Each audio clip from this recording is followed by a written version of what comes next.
Welcome to Mom Boss Central. I'm your host, Alexia Hoffman. This podcast is where entrepreneurial moms like you and me come together for real and raw conversations filled with practical tips, genuine stories, and a whole lot of girl power. But it's not just about listening, it's about building a community. If you haven't already, make sure to join at mombosscentral.com. So whether you're sipping on a cup of coffee, pouring yourself a glass of wine, or tuning in on the go, get ready to join the conversation and become part of our supportive Mom Boss Central community. I am here with Nevart. Nevart, welcome to the show. We're so happy to have you on. Will you introduce yourself to our listeners, please? Thank you. I'm so excited to be with you. My name is Nevart Wilborn. I'm a licensed professional counselor and I'm in North Texas. And I'm also a marriage coach. So I own a group counseling practice here in Texas. And then I have an online coaching program for married couples. So my passion as a marriage coach is working with married couples with kids who want to really focus on reprioritizing and just nurturing their marriage after having children, because things change when we have kids. And so that's kind of what I try to focus on. I'm kind of juggling two worlds, the therapy world and the the coaching world. And then most importantly, I'm a wife and I'm a mom. I have an 11-year-old son, 2 dogs. Hopefully none of them bark while we're talking. That's kind of my overview. I love it. I love it. And I think what you're doing is so important. I have 3 under 18 months. So I know how crazy life gets and how important it is to prioritize a marriage. And I definitely can use all the tips and pointers. So as someone who is juggling, running your own business, you have a kid and you're married, give us, high level, what's the advice that you have for someone who's really struggling to prioritize their marriage? Yeah. It's hard because I think one of the things that happens to most of us is that when we have kids, these kids need us to survive, right? Like they can't do anything for themselves. And so what happens is these, and I know most of your audience is moms, so we'll talk about our hubbies, but our spouses, our husbands or whatever, like they kind of, we put each other on the back burner, right? So I know that my husband, like when we had our son, Tristan, my husband can take care of himself. He's fine. Tristan needs me. Like Tristan can't do anything for himself. And so the unfortunate but natural thing that we all do is that we just kind of focus in on these kids, which is important. But by doing that, we forget that our spouses also need us, right? So when my husband and I got married, we got married because we really liked each other and loved each other and wanted to spend time together. So now you have this child, and the child takes up so much of your time and energy as expected, but we forget that we have to really try to put an effort and make an intentional decision to prioritize time with our spouse. And I think sometimes we tell ourselves as mom that our spouses don't need us. They're okay, but they do. Like they have their emotional needs. Those don't stop. And we have ours as well. But I think we're just so good at being in that mom mode. We have no choice and we're kind of wired for it, that our husbands sometimes just, they do it. Kind of the marriage goes into the back burner. And so I wish I had if you do this, your marriage will be fine.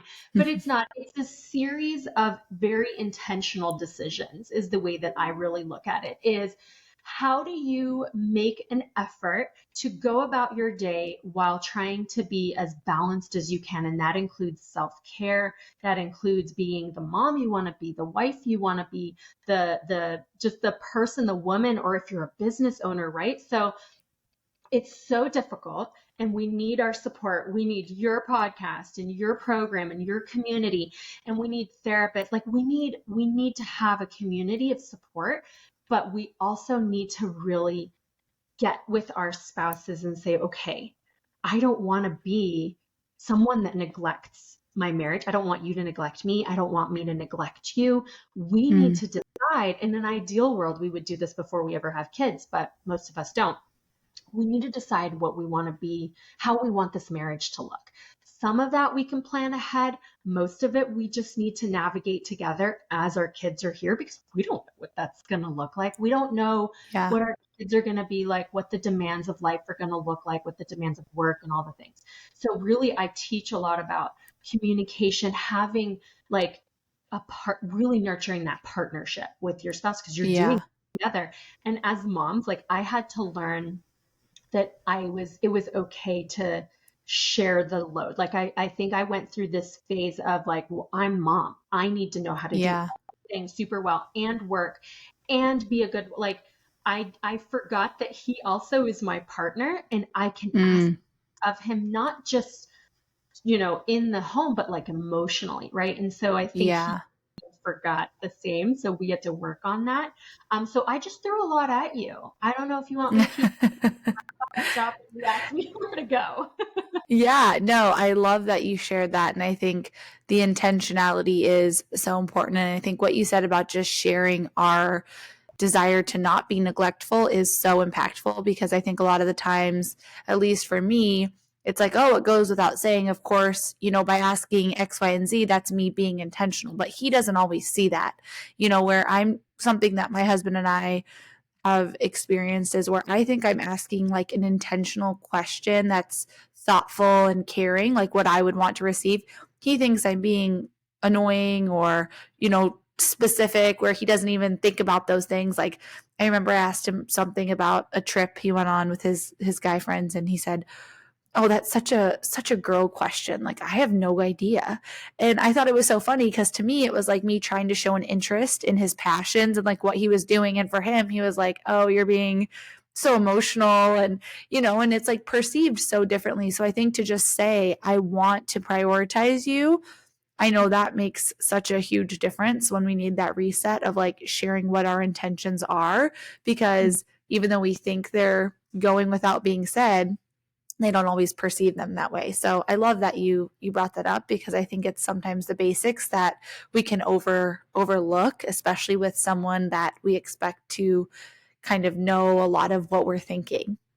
Yeah. And I love your point. I mean, just kind of, I'm going to bounce off of what you just said. So when we think they know what we're thinking, right? You said that perfectly. Mm-hmm. And that is one of the biggest issues that we run into in marriage, right? Is that there is this, um, we just speak a different language sometimes. Like even if, as Yeah. much as you know each other because you've been together for a really long time, at the end of the day, we are very different. Even if we had been born and raised in the same neighborhood, maybe next door, like we still would have these very unique experiences. And at the end of the day, like I am an emotional girl, and I do get my feelings. Mm-hmm. I've learned tremendously over the years. Like we've been together for 20 years.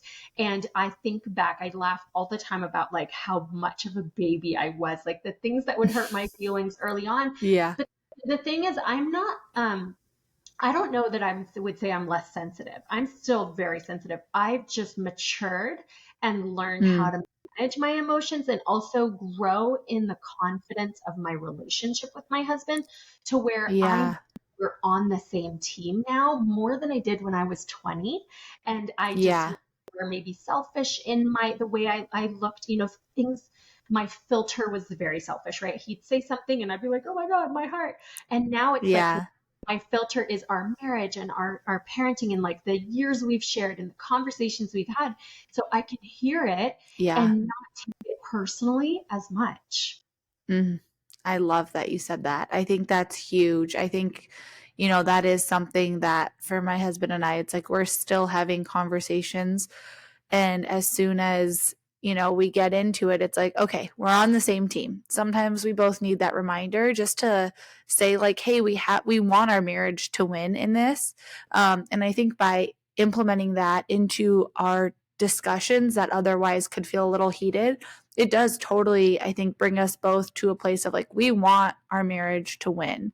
And if we both can verbalize that, it helps us take a step back, look at the situation from a different perspective, and not just you're the problem or I'm the problem. It's like we are working on this problem together, whatever it is, so that we can win together. Because ultimately, if if I'm winning, quote unquote, then he's losing. And that's not what I want at the end of the day. Because if he's losing, he's definitely not going to be in a space to validate what I'm feeling and to work on it for next time. So I think that is so huge. And just, to be aware and conscious of it in the moment can be hard. And I think that's like one of those things that just takes practice. The more you do it, the easier it gets, right? But so important to talk about and to be conscious of, because I think when we're not saying that, it's easy for things to be misinterpreted as a personal attack.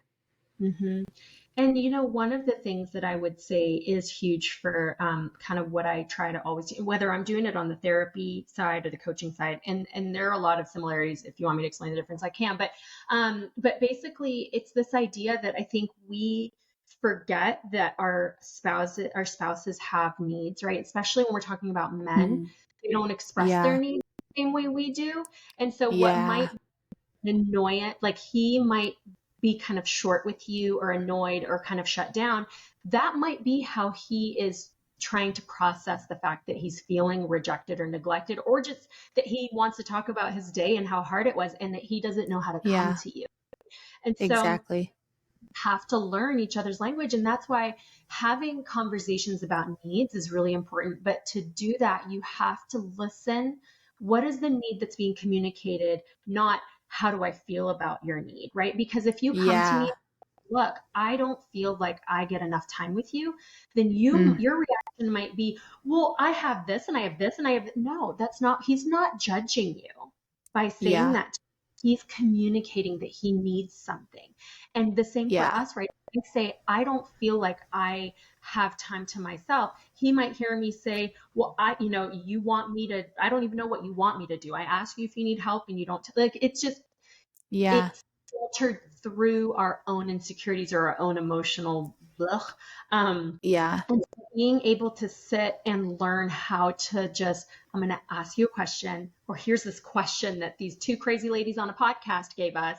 Like, talk through these 5 great conversation starters. Okay, your turn. Okay, I'm going to listen. Okay, now Yeah. my, okay, now you listen. And it's get over yourself, get over myself, put my pride aside, Yeah. and try to have an adult interaction. Yeah, definitely. And I think so I mentioned my family, I have twins that are 17 months, and then I have a 2-month-old. And something that we really struggled with, especially my husband, who is not like a multitasker, was to have conversations with our kids, especially once our twins were at an age where they were, playing, and I don't want to say screaming because they're not sitting around like screaming bloody murder, but they're yelling, they're playing, they're interacting with one another and with us. And that was so hard for us to adjust to, because for me, I'm like, oh, it's family time. Let's chat. Tell me all the things. This is a great opportunity for us to talk about our life's goals, upcoming vacations, whatever it is. And for him, he is like so overstimulated in that environment. He's like, I cannot talk to you about anything important when our kids are around. And that was devastating for me. I mean, truly, I was like, oh my gosh, our marriage is over. When are we ever going to be able to talk without our kids around? Because he's so tired. He goes to bed, and I'm a night person. He's a morning person. So in my mind, that was like so scary for the future of our marriage. So for someone who maybe is in that season of having a hard time to find one-on-one time with their partner, what tips do you have? I mean, now I'm a little far removed. I mean, we've worked through a lot of that, but I think there's still a lot of value. And I mean, obviously I can still learn because I have 3 babies in my house. So, what do you have to share for someone who's in a situation where they feel not a lot of hope for their marriage, or they're struggling to find those connection points? Yeah, great question.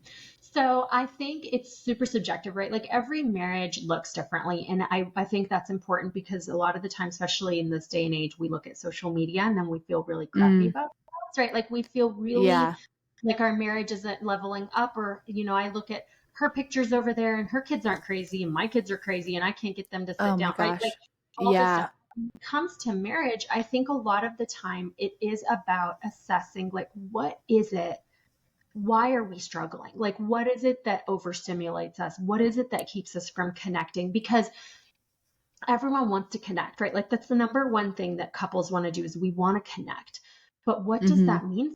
Right? So the way that you and your husband connect might look very differently from how my husband and I connect. Some couples Yeah. connect by quietly on the couch reading books independently, while others need to be like out to dinner, no children around, engaged. Other people can connect over the screaming child that is making a lot of noise, right? So each Yeah. couple owes it to themselves to figure out what is it that if we could do this for 5 minutes today would help us feel a little closer. And I try to always tell people, like, if you don't have the time for the date you used to have or the conversation you used to have, sometimes you fill your cup with something so small, but it makes such a big impact, like the 10-second hug, right? If you're Mm. used to walking up, hug, peck on the lips, and then you go about your business, but if you can embrace for 10 seconds, don't talk, just like Yeah. hold each.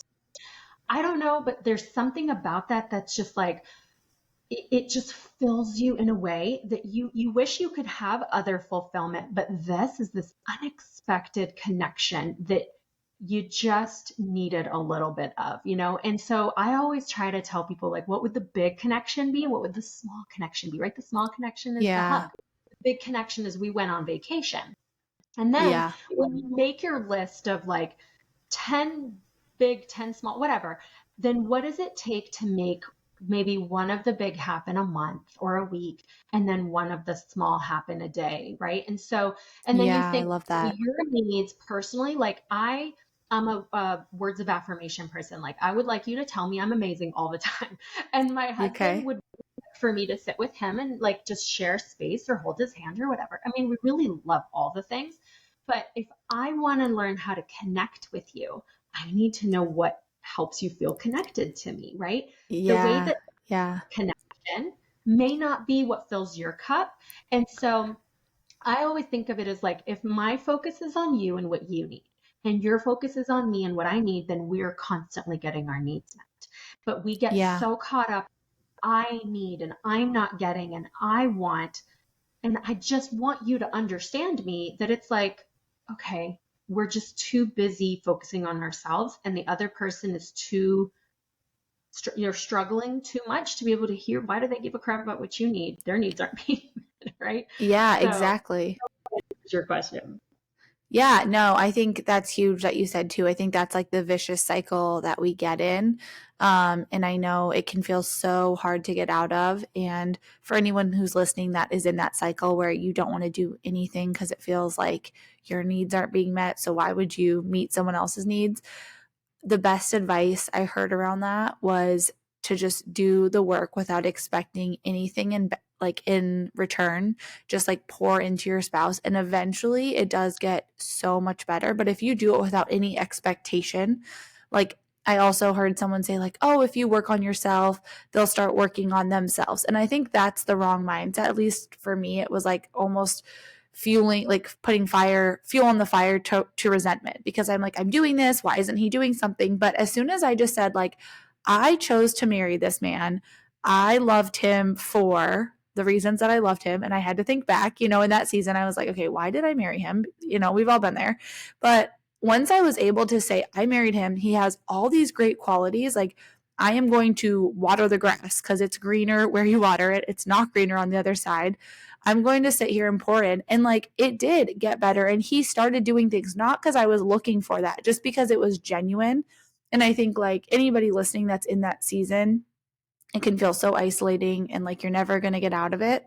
And I can't say like, oh, for sure you will, but like, I just don't want people to feel like they're alone in that. And like, that's the end. Because I think, at least for me, like, that's seasons, right? Like, that's what we all go through in marriage. The most encouraging thing someone said to me was on our 1 year anniversary, like, the first year is the worst. And I remember I was like, oh, thank God. Like, that is what I needed to hear, like, for where we were in that season. Like, our first year was tough. And so, just anybody listening, like, if you need some encouragement, I can't say it's all going to be great because I don't know, but I just don't want people to think they're alone for feeling that way, because it is so normal and it's not talked about enough, because obviously you don't want to talk poorly about your spouse. And I hope I'm, not making it sound like my husband, I have, all these issues to talk about. I'm just saying, like, from a point of, I love my husband so much. I think we've gone through really hard seasons. We've gone through really great seasons. And I think that's part of it. And I think that we need to normalize that in the low seasons, you can get through that.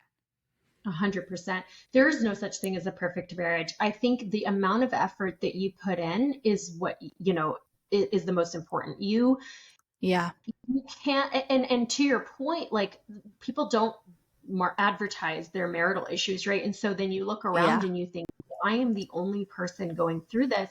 And you're not. You don't have to have a 1 out of 10 marriage all the time. You could have a 7 out of 10 and still feel like you want more, or a 9 out of 10 and still, because we want to always be the best that we can be, right? And so to your example of watering the grass, what I love about that is you don't just water it once, you water it forever, and you will never stop watering it unless you want it to die. And if you want it to die, that's a choice you're making. And sometimes you don't feel like going outside, and sometimes you don't want to go do the effort, but it is the reward. It's such a small inconvenience. The initial like, oh, I don't want to, seems huge, but when you just like get up and go, you just, that momentum, right? It carries you forward. And then with our marriage, like, you may not feel like being the one to get up with the kid, or want to go make his coffee, or want to send him a text that you love him because he left and pissed you off this morning. But you want to say it anyway because you do want to nurture this marriage. And the more you can get over your own pride, because we all have it, then it's easier to soften. Like, we bring those walls down. And I don't know about you, but walls can pop up real fast for people. You can be fine, and something happens and it's just like, that's it. We're completely disconnected. Like, we're roommates that don't like each other. But every time you do something small, it just softens and softens. And your goal is to just nurture it ongoing. Yeah, I think that's huge. There's two things that you said that kind of sparked something that I want to touch on. The first being, I think it's so easy to blame each other, but I think it does always take two. And something that I was able to shift was when my husband didn't speak to me about something. It was an ego thing for me, like, oh, I'm not doing anything wrong. He didn't tell me. As soon as I shift my mindset and I was like, I did not give him a space where he felt safe to talk to me. Like, that's my contribution to that. That changed so much of our communication, because instead of me being mad at him for not communicating, I'll say, like, hey, I'm really sorry you didn't feel comfortable to share that with me. Like, if it comes up later. And I think that perspective not only is helpful for me to come, pull my ego back and say, like, I did contribute, but also for him to say, like, I'm not attacking him. I'm creating that safe space now where we can actually work through it, instead of him just feeling like we have to move past it because he didn't do the right thing in the first place. So I think that was something that really helped me, and hopefully helps someone listening, is like, because it can feel hard to say, like, you see everybody, like, I read a lot of books and stuff, and it says, like, oh, it always takes two. And I would read that and sit back and say, like, oh, well, this situation, I didn't do anything wrong. It's like, well, I did. It's either the environment that I created, or it's the way that I communicated with it. There's something that I did, and I need to take responsibility for my role with that. The other thing that you said that was really interesting to me was just going back to love languages. You had spoke about how, some people can connect independently, and my husband and I actually both have acts of service, but we think of acts of service very differently. So my husband will do something for the house, and he feels like that's an act of service for me, where I don't feel that way. And when I do something for the house, he feels like that's an act of service. So it's interesting to get to two different perspectives on that. And I know you mentioned, sometimes when your marriage is at a 7 or a 9, you still want more. So what's something that we could do if we are in a good spot in our marriage right now, but we want to do something more to continue to progress it? What's something tangible that's, not necessarily a big thing, but not necessarily a little thing, something that shows some effort? Yeah. My biggest thing that I strive for is to nurture the friendship with my husband. It's one of the most I important, love that. because I like him as a person, and I think we go through, Yeah. so many people go through seasons where you love this person, but you don't necessarily like being around them, or they've done something and you don't really like them right now. And that's Yeah. normal. But I think that my goal, like, I know I will always love him. My goal is to always like him. And Mm, we we enjoy each other's company, right? And so what yeah. we do, like, thankfully we're in a strong season of our marriage, and we have always made an effort to not be a statistic, right? So there are a lot of marriages that end in divorce. He's in a line of work that's high levels of divorce, and so we went Mm, into it knowing, like, if we don't want to be like that, then we need to make some choices. And so now, thankfully, as we've learned to be with each other in a different way, as we're, in our early 40s, I'm almost 40. It's like, how do I just make sure that my time with you is intentionally fun, like laughing, joking, show, like, okay, small, you want small, watch Facebook reels together. Like, it's the funniest, silliest things when people fall on their faces, but it's like a funny bonding thing. Like, so much of our interaction digitally is sending each other funny videos, because it's like, I yeah. saw this thing, it made me laugh. I thought of you because I know you like to laugh. Let me send it to you. And just that thought of, like, I thought of you when I saw this thing, I'm sending it to you, Yeah. like, thoughtfulness, that consideration.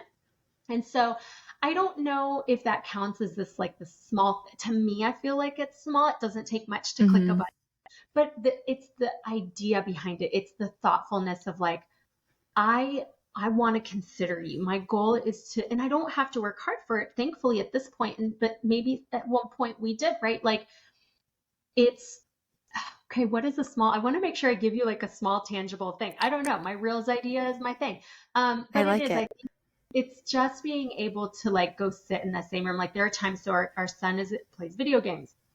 So does my husband, and I do too. We're nerds. But I like to work on puzzles, and I like to listen to my podcast. But I try to intentionally decide, like, whose room am I going? Like, am I sitting in the living room where my son's playing, or am I sitting in the media room where my husband's playing? So I try to shift my time, or, like, balance my time. So sometimes I just take my laptop if I'm working, because we're business owners, right? I go sit Yeah. in there, and I'm just sharing space while I'm doing my work. And then even if he's Yeah. watching, I don't care, like, football, I'm like, ugh. But if he's like, oh my God, babe, watch this, I'm like, show me. I'm excited. I don't care, but you're excited. Let me care. Right. And so it's just Yeah. meeting him in his interest by just sharing a space where he is playing a game, watching a game, whatever. So does Yeah. I don't know. Yeah, definitely. I think that's huge because I think that's something that's so easy. Like when my husband has soccer on, I'm not a huge soccer fan, but like I could take the time to like express an interest and look up from whatever I'm doing to make him feel important in that moment. So I love that you said that. And I think, it's easy to get out of the habit of making them feel exciting. And so I love how you said that you're excited about what he's excited about. Can you tell me a little bit more about how you pursued your entrepreneurship side of your business? Because I know you do both. How you kind of took that leap and how you integrate it with also being a mom and a spouse. Yeah. So when I started my being a therapist, I worked at a nonprofit for years, and I commuted, and we had Tristan, and I commuted, but, like, I worked around his daycare schedule. And then when he was going to go into kinder, I was like, I'm never going to see my kid. He starts school super early. So I joined a group, like a small group practice here where I live. And I was there for a little bit. And then I was just like, okay, some things were going on, and I wasn't really a huge fan of how they were running the business. And I was like, what do I do? Like, I always wanted to have a practice, but just didn't believe in myself. I didn't think that I had what it took to do that. So my Yeah. husband was actually my cheerleader. He was just like, well, you wanted to try to start a practice. Let's start a practice. I'm like, I don't know how to do that. He's like, what does it take to do that? I'm like, I don't know. He's like, well, let's find out. So we did some research, and thankfully, in this day and age, softwares are a little bit, well, they're much better than they used to be. So it was a lot easier to start a practice. Yeah. So that was my first entrepreneurial entrance, was starting a practice. It was just me. And then after like a year and a half, I was topped out. I couldn't take any more clients. I'm like, what do I do? We have an extra office space. So I hired someone. And then I kind of hired another person. So we got a bigger office. Yeah, that's great. Grew, but my priority was always being a mom. So the first thing I would do when the school calendar would come out is I'd go in and I'd block all the days that they didn't have school. Obviously not summer, but like Christmas, I'd work a couple of days, but like all the other, spring break, Thanksgiving, whatever. I was like, I'm mom. That is my most important job. I will never get this time back. So I made Yeah. sure that I always, I was a volunteer at every event they had at school because I wanted to share that time. And then I worked my client schedule around it. And I still do that. He's in sixth grade, so we're in middle school. Not as many volunteer opportunities, but I am there for whatever I can be there for. And then the coaching thing I started as an extension because my license there's limits with your therapy license as far as like some of the state rules, whereas coaching is a lot more, there are no guidelines. So there were some Yeah. things I wanted to do that I wanted to do outside of working with people in Texas. And the only way to do that was to kind of establish a second business. So I've kind of just nurtured both, but it's just about being intentional with my time, right? Knowing that it's really easy to get sucked up with or sucked into work, and Yeah. you have to have boundaries. I'm big on boundaries. So it just, I don't know, it's about learning how to manage your time, and it's not easy. You're working all the time, but Yeah. you work selectively. Yeah. I love that you block off the calendar like at the beginning of the year whenever you get it. I think that's so great and something that's like very easy to do, but not always something that we think of. So I love that you do that and that you shared that because I know for me, I can get into like especially with my calendar being, a few months out, I forget to block certain things off. So to go because as an entrepreneur, it's like, oh, I get to make my own schedule. Well, I do, but I also have people that are using my scheduling link. So I need to be careful of how available I make myself. And I think different seasons, right? Like it's okay to adjust your availability and to pull back or to open things up, but to make sure you block off those days and not feel any guilt for doing that is so, so important. Yeah, and he's gotten old enough. And, we went through all of COVID where I worked, I had virtual clients all day long. So I really had to navigate, like when he was stuck at home, how to be, available. And he was like 7. It was hard. But you just learn, you adapt. But the other thing I'll tell you that one of my favorite things that I do is because we can run our own schedules and my husband's schedule happens to allow him to be off on Fridays, I take Fridays off. So Fridays are I love our it. day. Even if we're like just running errands or like watching a show and I'm working, like I do Yeah. admin stuff, but I don't see clients on Fridays. And so Yeah. that is probably one of the most important decisions that we made is, and I know not everyone has the opportunity to do that and that I respect that, but we try, and he's, Tristan's old enough where we can go for a lunch date on a weekend and he just wants to sit home Yeah. with video games. So it's gotten easier, but when he was younger, yeah, it was get in your village and hey, can we trade? Like I'll watch your kids one day for you to have lunch and then you watch our kids and, trying to Yeah. get members to help. But it was hard. There was a season there where we didn't live near anyone that could support us when he Mm. was little. And we just had to make the most of like our conversations at home. That was it. Yeah. But it Yeah. changed as your kid gets older. Yeah, definitely. I think that is such a big thing is to embrace the different seasons and make the most of each of them because like you said, not everybody has the same ability to take maybe a Friday off, but some of us do and find those little points of connection and setting boundaries that for my husband and I, it's like we went through a season where it was like our Yahtzee after our kids went to bed was non-negotiable. Like we had to play a game of Yahtzee. Didn't matter how tired he was or I was, like we had to do it because we knew we were just in like that tough time of like not connecting anywhere else. And it was like, okay, it doesn't matter how tired we are, like we are playing the dang game. Yeah, I love that. It's funny how the things that excite us as we get older, like a Yahtzee, or for me, it's like Yeah. a good electronic for my kitchen, like or whatever new thing to buy. But yeah, it's what keeps us going. I love that you carved that time out. That's so fun. Yeah. Yeah, definitely.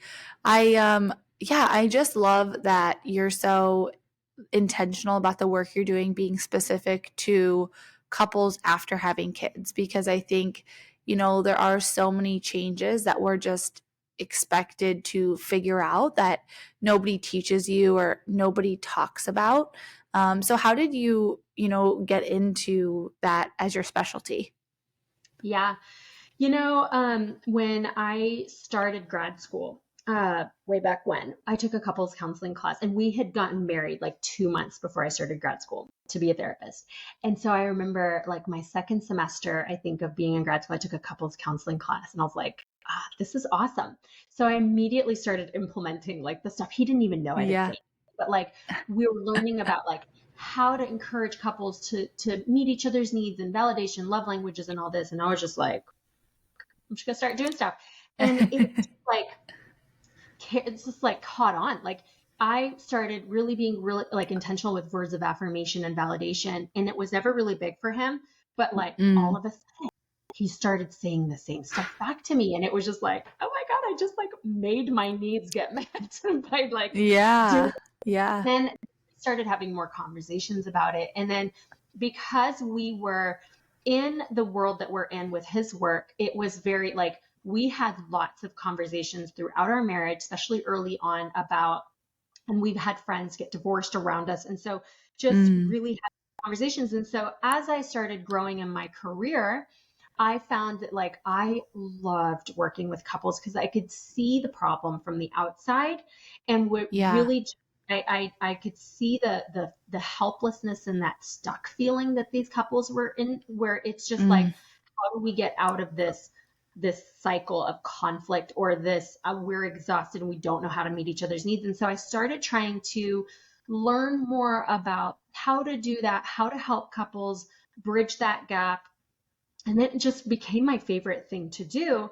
And in therapy, Yeah. and I do the range, right? Like most of my day does not consist of couples at all. It's mostly, Mm. women, and I do see some kids and stuff like that, and just randoms. But Yeah. as I started thinking a couple of years ago when I started my podcast, I was just like, what do I love to do? I was listening to a lot of Yeah. podcasts, like how do you launch your, like, how do you keep growing and growing? And I was just like, my dream would be to create a digital course for couples where there was a way for them to get support without having to coordinate their schedules. Two people in a marriage coordinate with a therapist. Therapy Yeah. is very difficult for couples because you spend most of your time just like word vomiting emotions.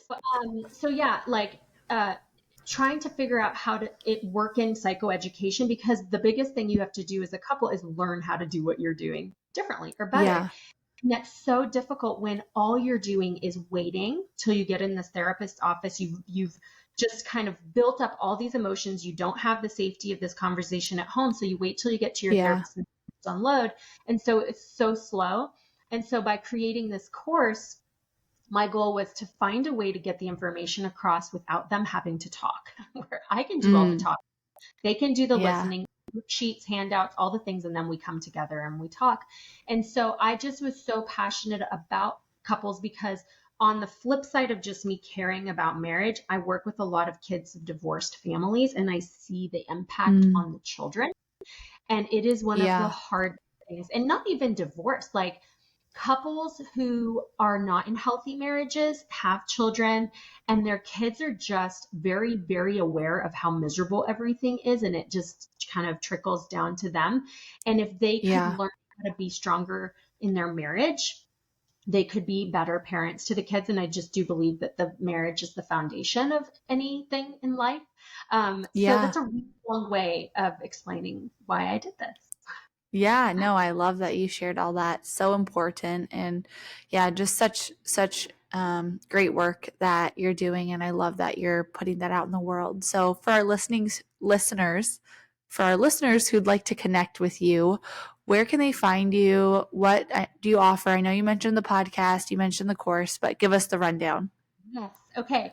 So I'm pretty active on Facebook. I have a free Facebook group for married couples with kids. I do lots of live trainings and stuff like that. I just did one this morning, and I will send you the links to all of that. The group is called Reprioritize Your Marriage After Having Children, but I'll send you the links. And then my website, nevartwilborn.com, has all the information about that, about my marriage course. It's actually on sale. Well, by the time this comes out, it won't be on sale anymore. But but I do flash sales, so stay in touch. But my course and my podcast are both called Child Proof Your Marriage, and I do a weekly podcast episode. I have a lot of amazing guests. I'm gonna have to steal you to be one of my guests. And I do actually. I'm going to send you. I have a free handout for your listeners, all about. Love it. It's a little quick guide of 5 ways to reconnect with your spouse after having kids. So I'll give you the link to that, and you can share that. Love it. That's great. We will put all of that in the show notes, and I'm so excited for our listeners to get connected with you and to improve their marriage if they need it, whether it's at a 1 or a 9, to spend some time being intentional with their spouse. Hopefully they will go and apply it today and take one step towards watering the grass where they're at right now. So thank you so much for being part of the Mom Boss Central community, for being on the show. I've loved having you, and I'm excited to hear what our listeners take away from today's episode. Yes, ma'am. Thank you so much. I really enjoyed it. Yes, thank you. Thanks for joining us on this episode of Mom Boss Central. I hope you found inspiration, encouragement, and maybe even a few new strategies to rock your mom boss journey. Remember, you're not alone. We're all in this together. And don't forget to share the love with your fellow mom bosses. Make sure to join the community at mombosscentral.com. It's completely free and a space to connect with like-minded women. All you have to do is sign up and start connecting. Until next time, keep pursuing your passions and living authentically. We're so happy to have you as part of the Mom Boss Central community.